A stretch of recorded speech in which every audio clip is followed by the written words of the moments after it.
beliaulah ulama sejati yang meneruskan perjuangan dakwah Wali Songo di bumi Betawi. Secara silsilah ada keturunan kepada Sunan Ampel, juga kepada Syekh Puro. Sebaran Islam di Betawi, Jakarta gitu ya, memang tidak diragukan lagi berawal dari Syekh Puro. Bahwasanya para Wali Songo tidak ada yang dari jalur Ba'alawi Muasal Yaman. Assalamualaikum warahmatullahi ta'ala wabarakatuh. Waalaikumsalam warahmatullahi wabarakatuh. Salam budaya, mumpung jembar kalangane, mumpung padang rembulane. Kali ini kita ada di Kampung Family atau nama lamanya adalah Rawon Bidadari Lebak Bulus, Jakarta Selatan. Di tema malam hari ini adalah bagaimana kita menggali sejarah dengan wajah-wajah yang di depan kita ini yang tidak asing, khususnya dua orang ini, yaitu sebelah kiri saya adalah Tubagus Mogi Nur Fadil, Ketua Robitoh Babat Kasultanan Banten, oke. Ketua 2 PWI juga. Dan Ketua 2 PWI. Ya, beliau yang kita sering tahu adalah runtang-runtung dengan Kiai Haji Imaduddin Utsman Al-Bantani. Dan yang paling ujung yaitu pemilik Arah 9 Channel, sebuah channel yang terkenal sering mengedukasi seni, budaya, dan lain sebagainya. Dan siapa lagi kalau bukan Gus Ali Rohman. Oke, Faizal Alaika Mas Puro, Gus Ali Rohman. Terima kasih, terima kasih. Dan tentunya anak muda, saya bilang memang masih muda. Ya. Seorang juga praktisi hukum. Siapa lagi kalau bukan Wan Nurbek. Beliau adalah Ketua Divisi Hukum Barisan Kesatria Nusantara di bawah kepemimpinannya Ketua Umumnya Gus Rofi'i Mokhlis. Ya. Selamat datang Wan Nurbek. Oke. Nah, itu adalah anak muda Betawi. Jadi baru-baru ini di channel Arah 9 Channel sudah heboh tentang bagaimana pernyataan Profesor Dr. Mahfud MD ketika lagi podcast dengan Kiai Haji Said Akil Sirot, yang dari Profesor Mahfud MD mengatakan mencuplik menyitir sebuah sejarah, yaitu ketika Presiden pertama RI ketika menanyakan tentang komunitas kaum, intinya Presiden Soekarno itu mengatakan ada kecelaan itu dalam kurung aib tentang manusia super adalah keramat lebih dari yang lain, itu tidak nyaman di hati pendiri bangsa. Dan kita ketahui akhir-akhir ini kita sering dengar klaim yang tidak ada sumber datanya, katanya Pak Karno dipanggil Habib tertentu, proklamasi ditentukan oleh seseorang Habib di daerah Jakarta, begitu juga bendera merah putih diklaim sebagai ciptaan mereka.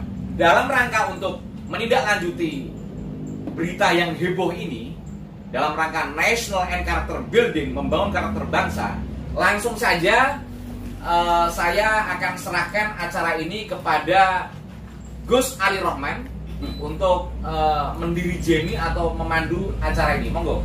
Ya, terima kasih Gus Irfan, ini sahabat lama saya. Ya, Wusiosi. Ya. Kalau saya Wusiaji, beliau Bang Wusi. Intinya bahwa memang kalau berkaitan dengan surat Bung Karno terhadap Kiai Hasan Bandung, istilahnya Hasan Bandung walaupun bukan orang Bandung ya, Ketua Persis, itu sudah 2 tahun yang lalu saya angkat ya. Nah, sebenarnya terpenting karena saya ini warga negara Indonesia Madura tapi tinggal di Jakarta. Ya. Ini penting sekali bagi kita berbicara genealogi keilmuan ulama Betawi. Sehingga dengan demikian diharapkan nanti tidak ada kooptasi atau propaganda dari kelompok tertentu yang mengatakan bahwa tokoh ini adalah murid dari tokoh ini. Sebagai ilustrasi, dari hasil penelitian Islamic Center Jakarta, itu genealogi keilmuan itu dihitung, khusus Jakarta ya, itu dihitung mulai dari Syekh Puro. Monggo, mungkin dari mana dulu ini? Kalau terkait masalah penyebaran Islam pertama itu kan kita yakinin memang semua sepakat dan tidak ada yang membantah. Kita berawal dari Syekh Puro ya, Karawang. Dan diyakinin memang penyebaran Islam pertama khususnya di Jawa Barat itu sampai ke tanah Betawi. Nah, makanya kenapa kita disebut Betawi ini yang terpisah dari kerajaan Sunda pada saat itu Pajajaran, karena memang kita menganut agama Islam.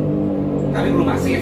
Belum masif memang, kan semua juga proses. Iya. Nah, penyebaran Islam pada saat Syekh Puro itu dimulai dari, ya kan terkenal dengan ahli membaca Al-Quran. Makanya cara penyebarannya itu dia belajar ilmu Al-Quran dulu dari langgar ke langgar.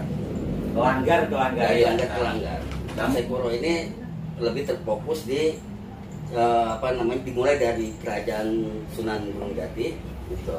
Sampai ke terakhirnya itu keturunannya itu barulah masif gitu, sampai ke tanah Betawi. Makanya keturunan dari Kecirebonan itu banyak di Jakarta, dan ulama kita terdahulu itu memang rata-rata dari Kecirebonan, termasuk Guru Mukni ya, salah satunya itu yang kita kenal itu yang pertama kali gurunya para guru atau ulamanya para ulama, yaitu Syekh Junaid Al-Batawi itu. Syekh Junaid Al-Batawi. Tokoh yang satu ini memang luar biasa, tapi saya ke Bagus Mufi dulu ya.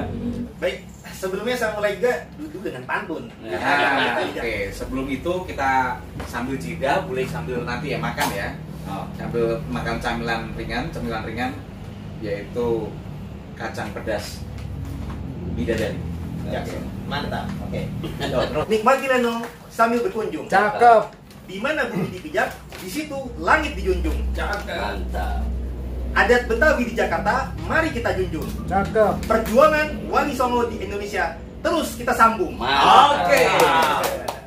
Luar biasa. Alhamdulillah wa syukurillah, kita tadi sudah mendengarkan Syekh Junaid Al-Batawi. Nah, ini perlu masyarakat ketahui, beliau ini adalah seorang ulama besar yang mendunia sampai di Mekah, bahkan juga merupakan guru daripada Syekh Nawawi Al-Bantani, juga guru daripada Syekh Qutb Hambas, yang sanadnya akan diteruskan kepada Syekh Hasyim Asy'ari, pendiri PBNU.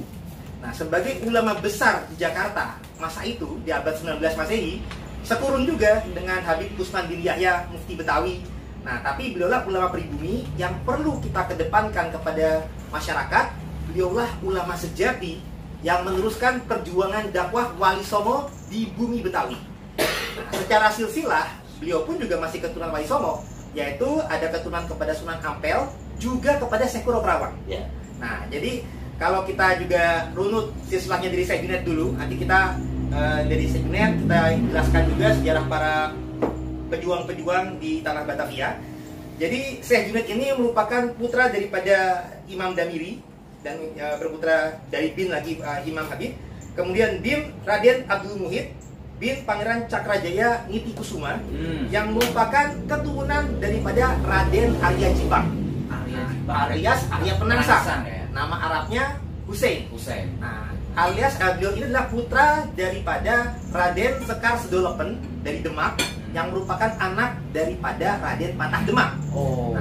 Berdasarkan data daripada serat-serat sila leluhur Inka dan Rijan Jogja, dan juga berdasarkan data Carita Purwaka Caruban Nagari, Negara Kartawi dan lain sebagainya, Raden Patah Demak ini memiliki istri yang ibunya tadi juga yang ibu yang daripada Raden Sekar maupun Trenggono adalah Dewi Murtasimah, alias juga putri daripada Sunan Ampel. Nah, jadi Syekh Junaid keturunan Sunan Ampel. Bagaimana dengan Syekh Kuro? Dalam data Negara Kertabumi, Raden Patah Demak ini memiliki ibu dari Cina, namanya Syubansi, Cina Gresik, Gresik. Sedangkan ayahnya beliau adalah Raja Majapahit Brakertawijaya. Kalau misalkan dalam data-data kuno nyebutnya Brawijaya 5. Tapi kita sudah mempelajari juga perbandingan data dari Atlas Wali Songo, dari almarhum Kiai Agus Sunyoto, yang pas adalah pada Brakertawijaya yang bertahta dari tahun 1447 sampai dengan 1451, dan Raden Patah Demak lahir di 1450. Nah, istri beliau Syubansi ini punya ibu Syuteo dari garis Cina, tapi ayahnya adalah Syekh Bentong alias Syekh Abdullah Darkom bin Syekh Kuro Kerawang.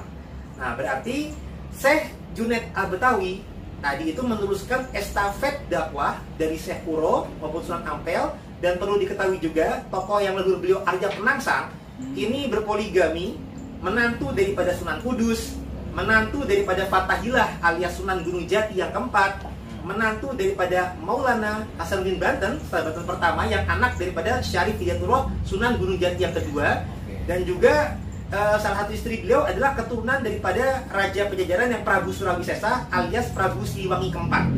Nah, jadi artinya perjuangan daripada Syekh Junaid Betawi ini ternyata nanti kalau masalah sanad ilmuannya bisa dijelaskan oleh Pak Nurben.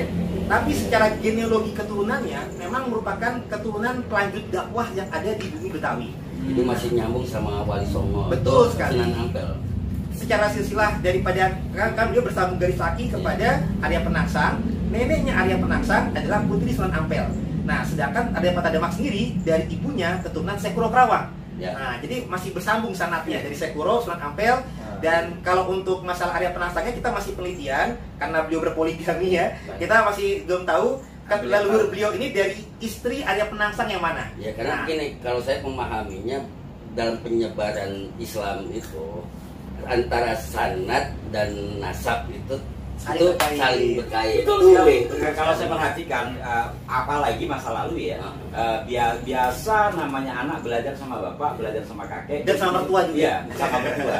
Artinya kalau kita simpulkan gitu bahwa sebaran Islam di Betawi, Jakarta gitu ya, memang tidak diragukan lagi berawal dari Sekuro ya. Betul. Kemudian pelanjutnya adalah dari keluarga besar Wali Songo. Katakanlah demikian untuk mempermudah. Kemudian tadi disebut nama Tumenggung Cakrajaya. Betul. Itu juga ada dalam penelitian yang saya baca di bukunya Islamic Center. Itu dari Demak ya. Betul. Jadi para pemirsa sekalian bahwa ini tanpa mau merendahkan ya.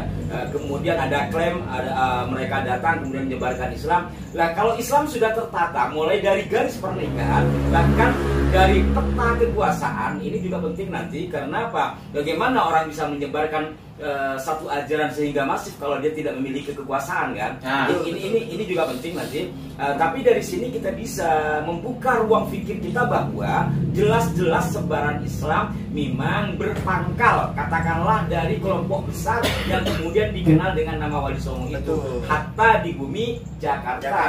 Nah, ini tapi yang perlu diluruskan juga karena kadang-kadang ada pendakwah jalur Habib itu merasa semua dakwah di Nusantara ini ada peran mereka. Bahkan mereka juga beranggapan Wali Songo pun juga bagian dari kalangan mereka. Ini yang perlu kita luruskan. Bahwasanya para Wali Songo tidak ada yang dari jalur Ba'alawi Muasaliyaman.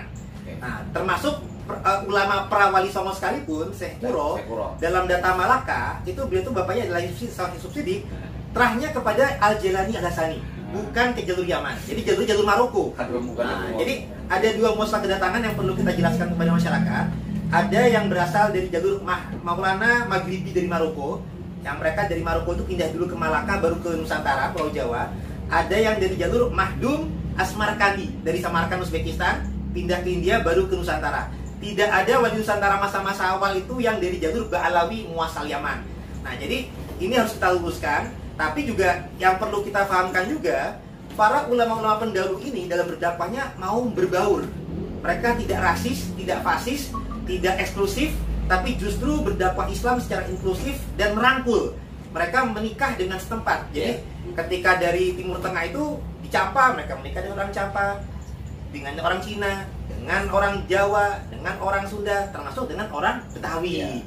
Dan meskipun keturunannya dari Syekh Junaid Betawi ini juga sebenarnya ada keturunan jalur Marokonya, jalur Uzbeknya, tapi yang dikedepankan jalur Betawinya karena sudah melokal dan mempribumi. Dan memang Syekh Junaid itu lahirnya sudah di Betawi, Al-Betawi ya. Ini Pak Kojan? Iya, Pak Kojan. Iya, Pak Kojan itu kalau melurut dari bukunya dan begini itu kan dari kata Khoja itu. Yang mana dulu di sana itu tempatnya orang-orang Bengali. Bengali itu adalah Arab-Arab salah catat kalau istilah saya. Betul. Dan kalau tadi berbicara Wali Songo itu bukan dari Yaman, sebenarnya di sini itu dijelaskan. Di buku Al-Wisi Fanden Bekle itu mau juga bagaimana bisa dikatakan Wali Songo dari sana, di sini terjadi perbedaan kedatangan, tetapi kenapa kemudian ada yang mengatakan di Syamsul Dohiro, katanya begitu, kitab rujukan otoritatif keluarga Habaib itu Wali Songo mengambil dari buku Vandenberg, katanya dari Yaman, padahal di buku ini nggak ada. Sehingga banyak juga orang yang terkecoh, wah londo gitu kan. Saya fokus sekarang kepada Syekh Junaid ya. Ya kalau yang di atas tadi mungkin nanti pada lain kesempatan kita perinci lagi. Karena Syekh Junaid ini nanti menjadi tonggak ya. Karena apa? Ya, satu namanya ada Al-Betawinya. Beliau memiliki murid Syekh Nawawi. dan Syekh Nawawi memiliki banyak murid yang kemudian seperti yang dikatakan tadi muncullah tunas besar dimulai dari lahirnya Nahdlatul Ulama.